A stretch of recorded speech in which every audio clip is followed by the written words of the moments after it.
কলিঘর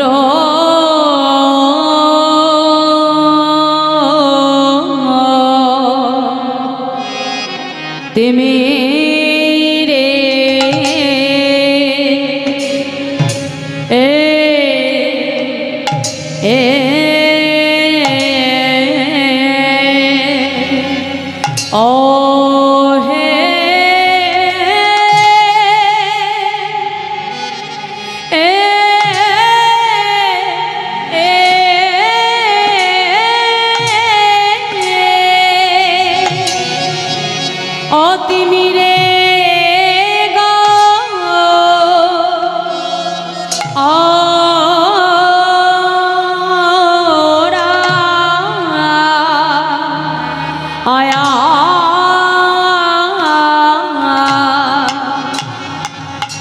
মায়ার অন্ধকারে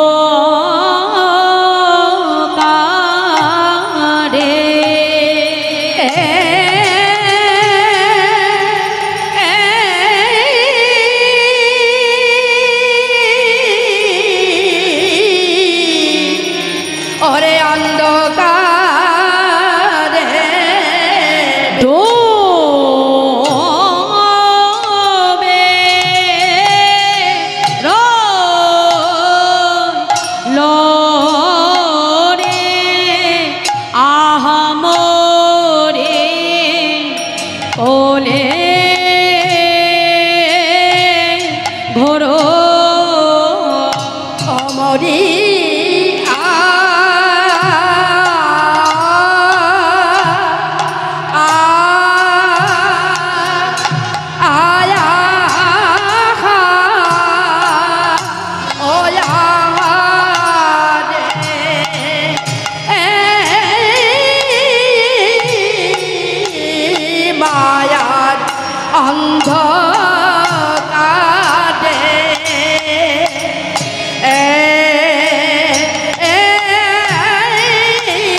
অন্ধকারে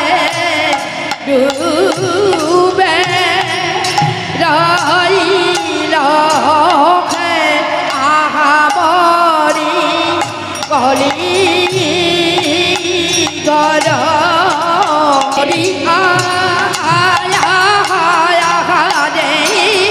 মায়ার অন্ধকারে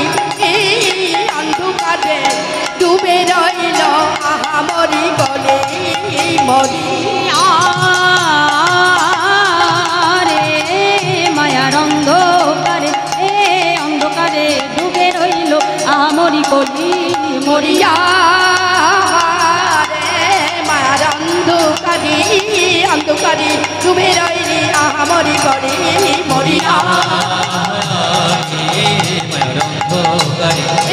অন্ধকারে ডুবে রইলি আহামরি আরে কলিঘর তিমিরে কলিঘর তিমিরে গড়াশিল জগজনে জগজনে ধর্ম করম রহুদ কলিঘর তিমিরে গড়াশিল জগজনে ধর্ম করম রহুদ। আজ বৈষ্ণব মহাজন তিনি পদাবলিতে কলম রাখলেন, কি বললেন না কলি ঘোর তিমিরে। কলি শব্দের অর্থ হলো কলহ, ঘোর শব্দের অর্থ হলো ঘন, তিমির শব্দের অর্থ হলো অন্ধকার। তো মহাজন বললেন আমাদের এই কলিযুগটা ঘোর অন্ধকারে আচ্ছন্ন হয়ে আছে। কিসের অন্ধকার? এই যে চারপাশে যে অন্ধকারকে আমরা দেখতে পাই, এই জাগতিক অন্ধকার কি নয় বাবা। শাস্ত্র বলছে মায়ারূপী অন্ধকার। ওহে জীব, কৃষ্ণ ভজিবার তরে তুমি সংসারে আইনো, মিছে মায়ায় বদ্ধ হয়ে বৃক্ষ সম হইন। ফলরূপে পুত্র কন্যা আমার ডাল ভাঙি পড়ে, আর কাল রূপে সংসারেতে পক্ষী বাসা করে। আমরা প্রত্যেকটা জীব যখন মাতৃগর্ভে ছিলাম, ওই 10 মাস 10 দিন গর্ভ যন্ত্রণা সইতে না পেরে আমরা ভগবানের চরণে সেদিন প্রতিশ্রুতি করেছিলাম, হে দয়াময়, হে করুণাময়, তুমি কৃপা করে একবার আমাকে এই মাতৃগর্ভ হতে ভূমিষ্ঠ করো প্রভু। আমি তোমাকে কথা দিলাম দয়াময়, সংসারে যে আমি তোমার চরণের দাস হব, আমি বদনে হরিনাম করব। কিন্তু মা, এই সংসারে ভূমিষ্ঠ হবা মাত্রই তার চরণের দাস না হয়ে সংসারে আমরা প্রত্যেকটা জীব মায়ার দাস হয়ে গেলাম। শাস্ত্র বলছে মা, নিদেহ্যাত্তাম সুলভম সুদুর্লভ প্লবাংশু কল্পং গুরু কর্ণধারা মায়ানুকুলেন নভশ্চ তরিতামত্মান ভবাবদিন তরিত স্ব আত্মহ। শ্রীমদ্ ভাগবতের এক উজ্জ্বল চূড়ামণি শ্লোকের মধ্যে দিয়ে আমাদের শিক্ষা দেয়া হলো, এই যে মনুষ্য কুলে আমরা জন্মগ্রহণ করলাম, এই মনুষ্য কুলে জন্মগ্রহণ করবার পূর্বে আমাদের প্রত্যেকটা জীবকে 80টা লক্ষ যোনি ভ্রমণ করতে হয়েছে। আমরা যদি মনে করি যে এই মনুষ্য জন্ম অর্থাৎ মানব দেহ পাওয়া খুব সহজ, এটা মোটেও নয় মা। এই মানব দেহটা এত সহজে পাওয়া যায় না। এই দেহটাকে পাওয়ার জন্য প্রত্যেকটা জীবকে 80টা লক্ষ যোনি ভ্রমণ করতে হয়। শাস্ত্র বলছে স্থাবর বিংশতি, আস্তে শান্ত হয়ে শুনতে হবে, বলছে যে স্থাবর বিংশতি নবলক্ষানি জলজা কৃমিয়া রুদ্র সংখ্যক পক্ষী নাম 10 লক্ষ কম 30 লক্ষ কম পশুবানশ্চ 24 লক্ষানি মানব। বাবা, স্থাবর মানে হলো বৃক্ষ। বৃক্ষকুলে আমাদের জন্ম হয় 20 লক্ষ বার। কত নাম গাছ হয়েছি, জাম গাছ হয়েছি, গুল্ম লতা হয়েছি। মুক্তি পেলাম কবে জানো? যেদিন তুলসী বৃক্ষরূপে আমার জন্ম হলো। ওই তুলসী বৃক্ষরূপে জন্মগ্রহণ করে যেই দিন এই দেহটা দিয়ে আমি আমার গৌর গোবিন্দকে সেবা করতে পারলাম, সেই দিন এই 20 লক্ষ বৃক্ষ জন্ম হতে আমার মুক্তি লাভ হয়ে গেল। এরপরে বলছে যে নবলক্ষানি জলজা, 9 লক্ষ বার আমার জলের মধ্যে জন্ম হলো। কত না ঝিনুক হলাম, শামুক হলাম, মাছ হলাম, পোকামাকড় হলাম। তাহলে জল থেকে মুক্তি হলো কবে? যেদিন শঙ্খরূপে আমার জন্ম হলো। তারপরে বলছে যে কৃমি আর রুদ্র সংখ্যক, কৃমিকীট রূপে আমার জন্ম হলো 11 লক্ষ বার। এই কৃমিকীট জন্মের শেষ জন্ম যেদিন মধুকর অর্থাৎ মৌমাছি রূপে আমার জন্ম হলো। তারপরে বলছে যে পক্ষী নাম 10 লক্ষ কম, পক্ষীকুলে আমার জন্ম হলো 10 লক্ষ বার। আর এই পক্ষী জন্মের শেষ জন্ম যেদিন ময়ূর কুলে আমার জন্ম হলো। 30 লক্ষ কম পশু বানশ্চ, পশুকুলে আমার জন্ম হলো 30 লক্ষ বার। আর এই পশু জন্মের শেষ জন্ম যেদিন গাভী কুলে আমার জন্ম হলো, ওই গাভীর দুগ্ধ দহন করে ক্ষীরসর নবনী তৈরি করে সেই ক্ষীরসর নবনী যেদিন আমার গৌর গোবিন্দ সেবায় লাগলো, সেই দিন এই 30 লক্ষ পশু জন্ম হতে আমার মুক্তি লাভ হলো। তারপরে মহাজন বলছে যে ৪৪ মানব, এরপর ৪ লক্ষ বার হলো আমার মনুষ্য জন্ম। তাহলে এই যে এতগুলো লক্ষটা জন্ম আমি ভ্রমণ করলাম মা, প্রত্যেকটা জন্মেই লক্ষ্য করো, যতক্ষণ না এই দেহটা দিয়ে তুমি গৌর গোবিন্দ সেবা করতে পারবে ততক্ষণ পর্যন্ত কিন্তু এ দেহের মুক্তি না। মনুষ্য জীবনের ক্ষেত্রেও কিন্তু সেটা ব্যতিক্রম নয়।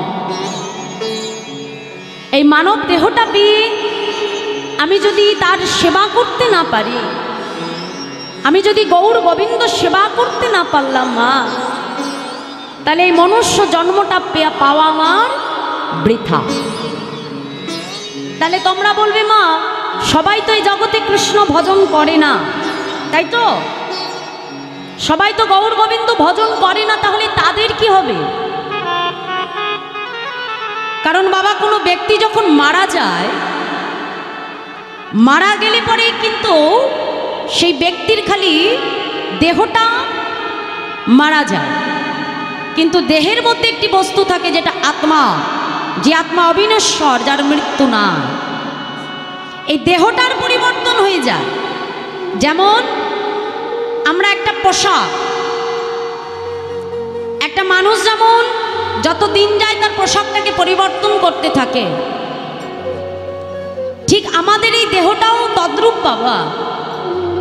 এই দেহটা হয়তো এই প্রাণটা একটা কিছুর মধ্যে ছিল, সেখান থেকে ভ্রমণ করতে করতে করতে করতে আমি এই দেহটা পেয়েছি। আমার দেহটা পরিবর্তন হয়েছে, কিন্তু আত্মার পরিবর্তন হয়নি। তাহলে আপনারা বলবেন যারা ভজন করে না মা, তাদের কি হয়? এই দেহটার মৃত্যু হয় বাবা, কিন্তু আত্মার কোনো মৃত্যু না। সেই আত্মা পুনরায় আবার এই জন্ম মৃত্যুর চক্রে আবর্তিত হতে থাকে। তাহলে আমাদের মনে প্রশ্ন জাগতেই পারে মা, যে এই যে জন্ম মৃত্যুর চক্রে আবর্তিত হচ্ছে, তাহলে তার কি মুক্তি নাই? মুক্তি আছে। যখন এই দেহটাকে সম্পূর্ণ তুমি তার চরণে নিবেদন করে দেবে, যেদিন এই দেহটা আমার গৌর গোবিন্দ চরণে সমর্পণ হয়ে যাবে মা, সেই আত্মা মুক্ত পেয়ে চলে যাবে কোথায়? গোলক বৈকুণ্ঠ ধামে নিতাই গৌর হরি বল হরি বল। আর যেদিন এই পরমাত্মার কাছে এই আত্মা যেদিন চলে যাবে সেই গোলক বৈকুণ্ঠ ধামে, সেই দিনই জীব এই জন্ম মৃত্যুর চক্র হতে বাহির হতে পারবে। তাই ভাগবতে বললেন যে নিদেহে আদ্যাম সুলভম সুদুর্লভম প্লাবাং সুকল্পং গুরু কর্ণধারা। আর এই আত্মার মুক্তি দিতে গেলে গুরুরূপ কাণ্ডারিকে আমাদেরকে আশ্রয় করতে হবে। গুরু কৃপা না হলে কখনো গৌর গোবিন্দ কৃপা পাওয়া যায়। সদ্গুরু তোমাকে যে ভজনের পথ বলে দেবে, সেই ভজনের দ্বারা জীব একটু একটু করে আমার গৌর গোবিন্দ চরণে পৌঁছে যায়। গুরুরূপ কাণ্ডারিকে আশ্রয় করে নিজ নিজ ভজনের দ্বারা জীব এই একমাত্র হরি নামের দ্বারা জন্ম মৃত্যুর চক্র হতে মুক্তি পেতে পারে। হরিনাম বিনা আমাদের জীবের গতি নাই, গতি নাই, গতি নাই। তাই আজ বৈষ্ণব মহাজন তিনি পদাবলিতে কলম রাখলেন। জয় রাধে। এই জায়গায় আমরা ছোট্ট করে একটু তাল আস্বাদন করব। তালটির নাম বড়দঠুক। তা দেখুন কত সুন্দর বৈষ্ণব মহাজন পদাবলীর ভণিতা। কি বলছি? আজ পদাবলিতে কলম দিয়ে বলছে, দেখো দেখো অসাধনে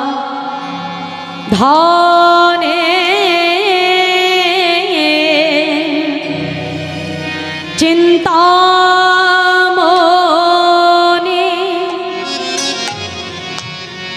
আমার বিধি মেলায়লো আনে। অসাধনে চিন্তামনি আমার বিধি মিলাম গুরু আনি।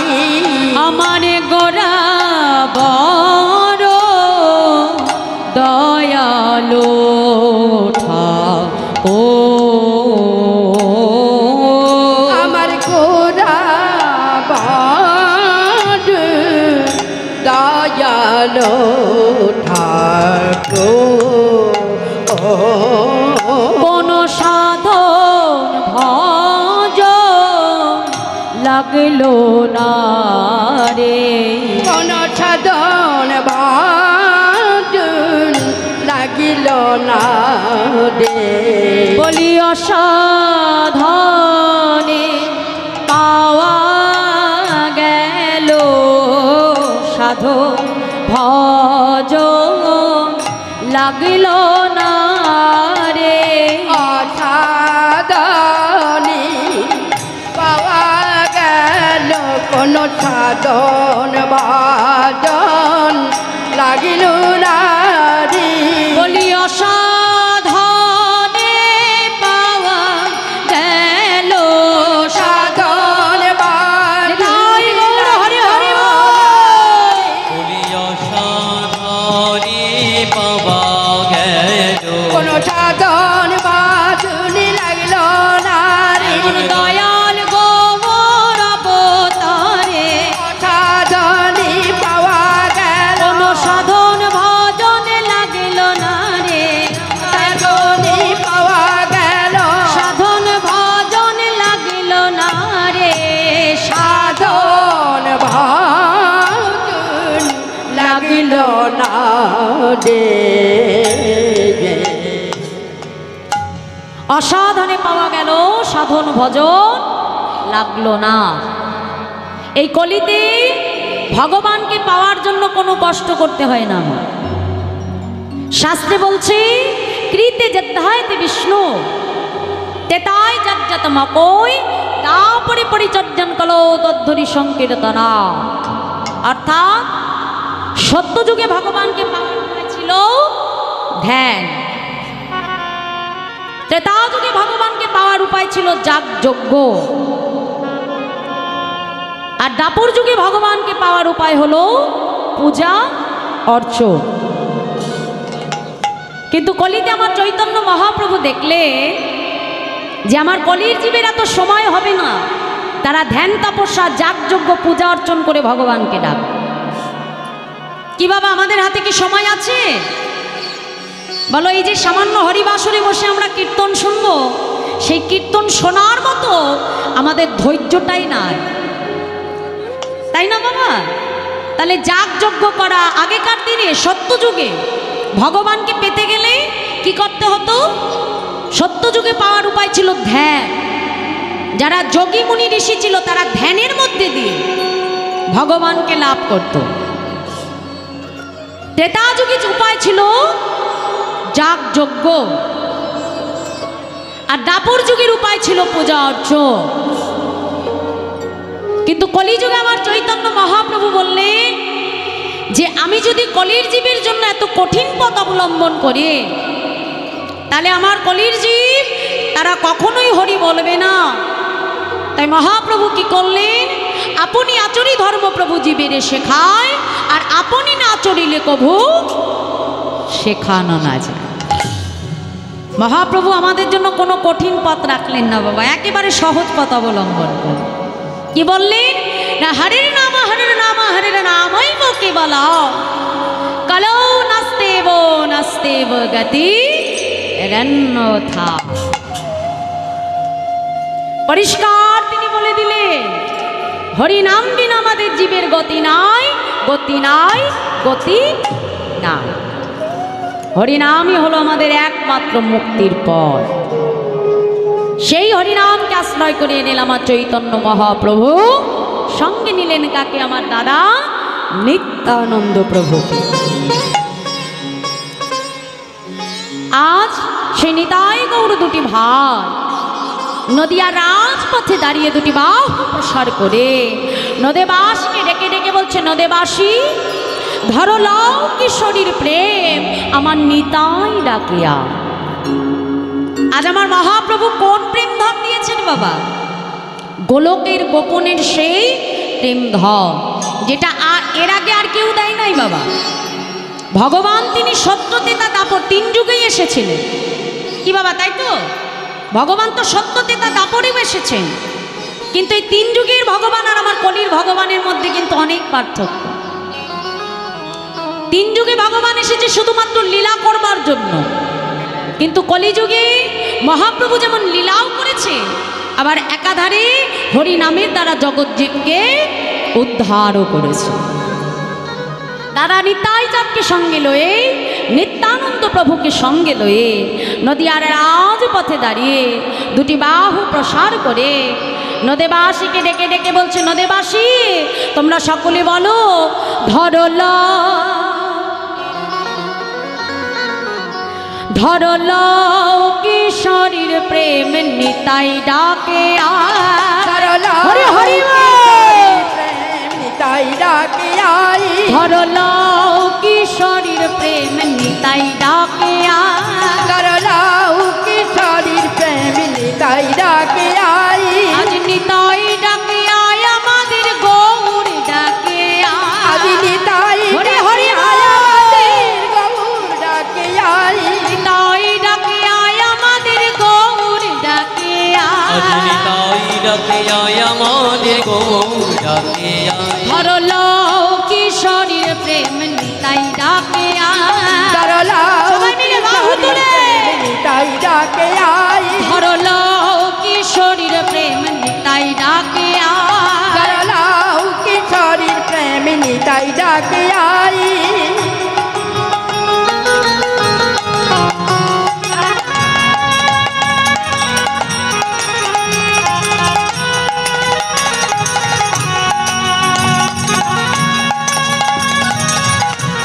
রাধে রাধে বাহু তুলে নেচে নেচে সবাই মিলে নবদ্বীপে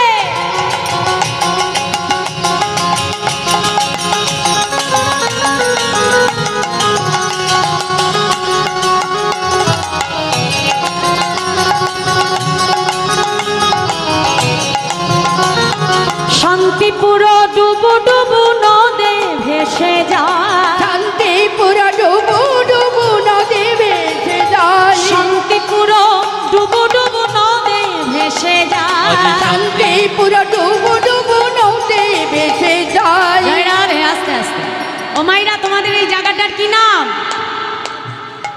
কি নাম বলো? কি নাম? কি নাম? বালুপুর?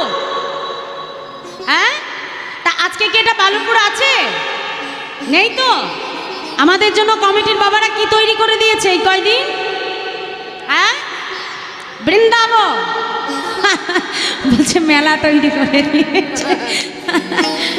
শাস্ত্রে বলে যেদিন যেখানে হয় হরিনাম সংকীর্তন, সেটাই যদি হয় সুমধুর ভক্ত সমাগম, যদি আমাদের সবার হয় এক মন, না হই কভু মোরা আনমন, সেই তো নিত্য নবদ্বীপ, সেই তো মধুময় শ্রীধাম বৃন্দাবন। তাহলে আজ এটা আমাদের বালুরপুর নাই তো বাবা, তাই না? আমাদের জন্য কি তৈরি হয়েছে? নব নবদ্বীপ ধাম, নব বৃন্দাবন ধাম, তাই না?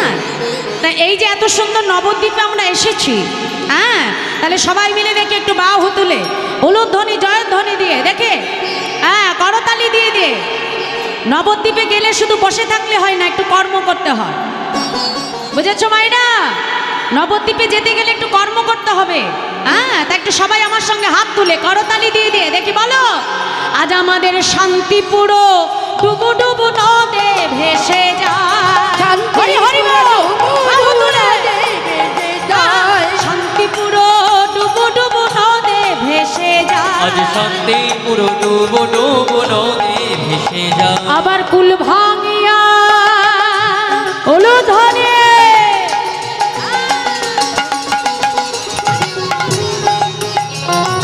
কুল ভাঙিয়া ঢেউ আসিয়া লাগলো গোড়ার গায়, ফুল ভাঙিয়া গোড়ার গায়ে, কুল ভাঙিয়া ঢেউ আসিয়া লাগলো গোড়ার গায়, ফুল ভাঙিয়া ঢেউয়াটিয়া লাগলো গোড়ার গায়ে, ধরলো কিশোরীর প্রেম নিতাই ডাকে দাঁড়াও হরি হরি নিতাই ডাকে আই, ধরলো কিশোরীর প্রেম নিতাই ডাকে দাঁড়াও কিশোরীর প্রেম নিতাই ডাকে আই, নিতাই ডাকে আয় আমাদের গৌর ডাকে নিতাই ডাকে আই আমাদের গৌর ডাকে আই,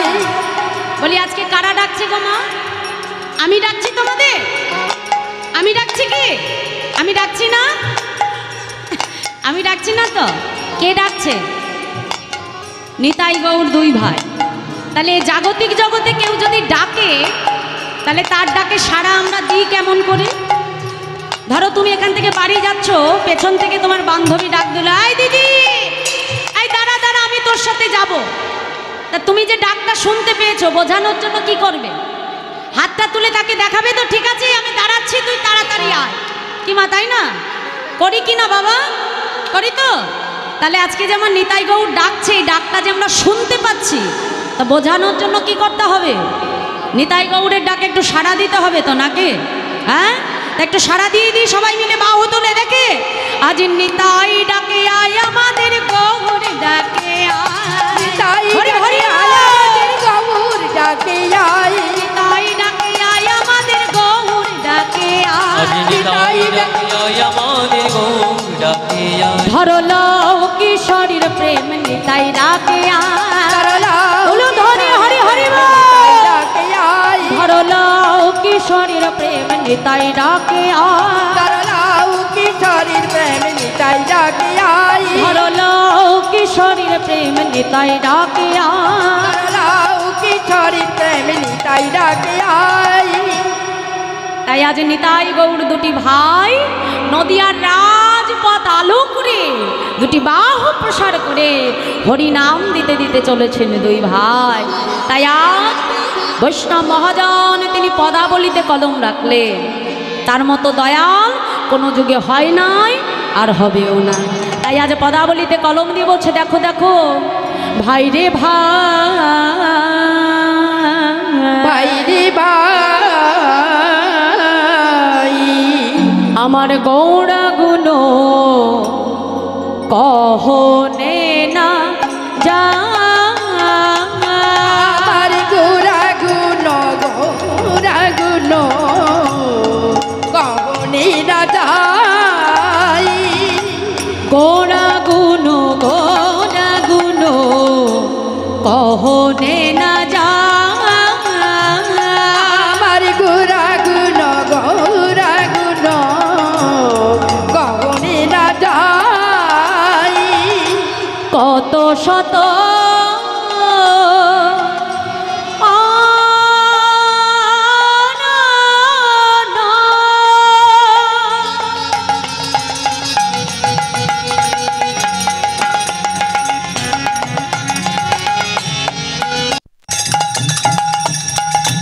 কত শত চতুরান বরনিয়া ওরে নাহি আর বরুনিয়া ওরে নাহি পাই, বলি চতুর মুখে যে না বলতে না রে, তোর মুখে যে না বলতে না রে, বলি চতুর মুখে যে না বলতে না রে, মুখে যে নাম বলতে না রে। আমি একবার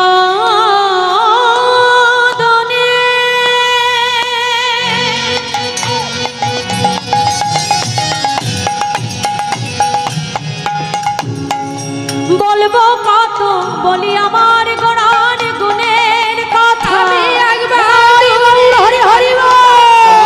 আমার গোরার গুণের আমি কথা, আগে বদনে বলবো কত, আমার গোরার গুণের আমি কথা, আগে বদনে বলবো কত। আমার গোরার গুণের কথা, চতুর মুখে যে না বলতে না রে, বরনিয়া ওরে নাহি পা, বরুনিয়া নাকি পাই, কি বললো? ভাই রে ভাই, আমার গোড়া গুণ কহনে না যায়। ভগবানের গুণের কথা, ভগবানের রূপের কথা এক বদনে বলে শেষ করা যায় না। ভগবান তো তিনি অনন্ত গুণের অধিকারী মা। যেমন একটা বিশাল সমুদ্র, সেই সমুদ্রের মধ্যে থেকে যদি আমি এক বালতি জল তুলে নিই,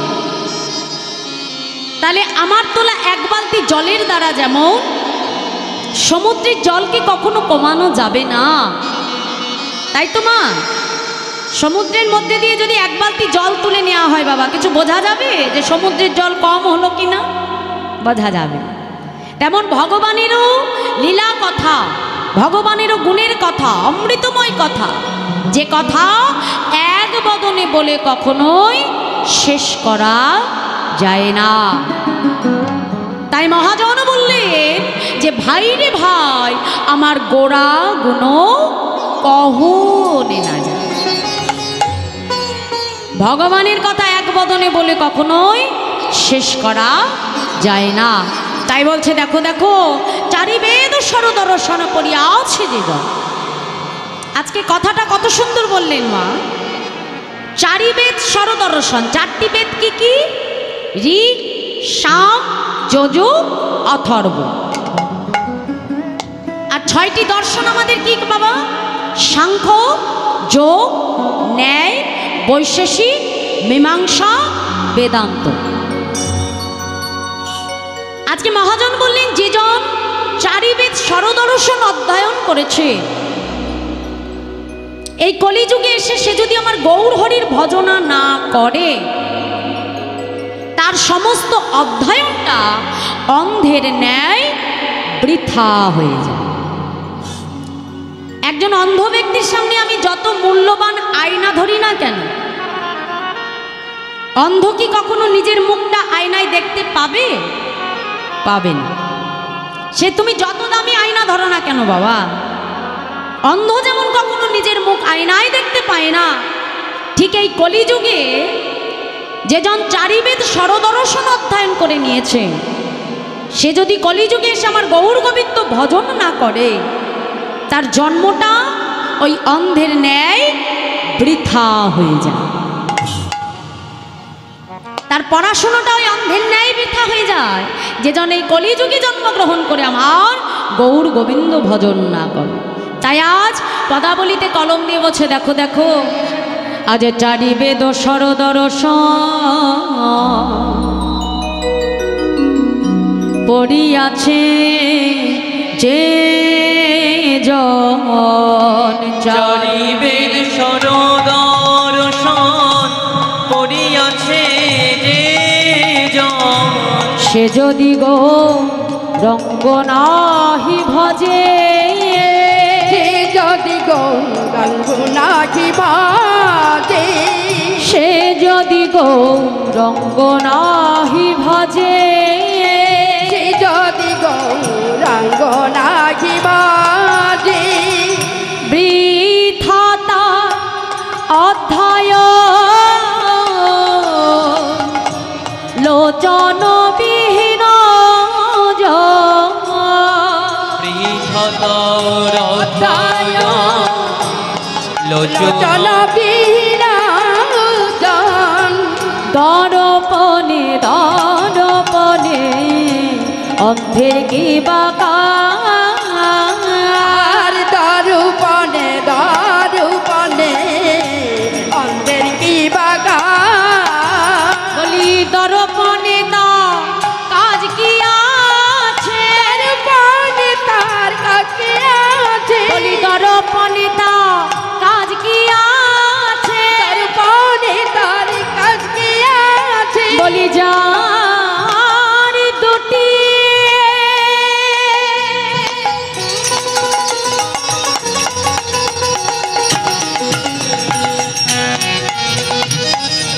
নয়ন অন্ধ, বলি এই না জগতের মাঝে, হরি হরি